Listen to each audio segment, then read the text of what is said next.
ರವಿ ಇವರೊಬ್ಬರು small business man.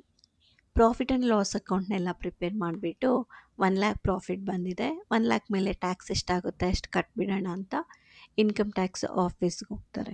ಆಗ officer ಕೇಳ್ತಾರೆ, ಓಕೆ ನಿಮ್ಮದು profit and loss account prepare ಮಾಡಿದ್ದೀರಲ್ಲ ತೋರಿಸಿ ಅಂತ.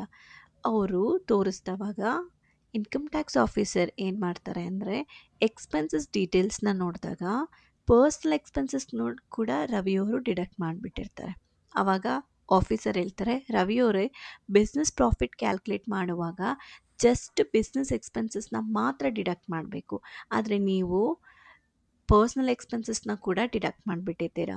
ಪರ್ಸ್ನಲ್ ಎಕ್ಸ್ಪೆನ್ಸಸ್ ಅಂದರೆ ನೀವು ಇನ್ಕಮ್ ಟ್ಯಾಕ್ಸ್ ಪೇ ಮಾಡಿರೋದು, ಮೊಬೈಲ್ ಬಿಲ್ ಕಟ್ಟಿರೋದು, ಮತ್ತು ಪೆನಾಲ್ಟಿ ಏನಾದರೂ ಕಟ್ಟಿದರೆ GST ಲೇಟಾಗಿ ಪೇ ಮಾಡಿರೋದಕ್ಕೆ, ಇದೆಲ್ಲ ಇನ್ಅಡ್ಮಿಸಿಬಲ್ ಎಕ್ಸ್ಪೆನ್ಸಸ್. ಇದನ್ನು ನೀವು ಮತ್ತೆ ನೆಟ್ ಪ್ರಾಫಿಟ್ಗೆ ಆ್ಯಡ್ ಮಾಡಬೇಕಾಗತ್ತೆ ಅಂತ ಹೇಳ್ತಾರೆ.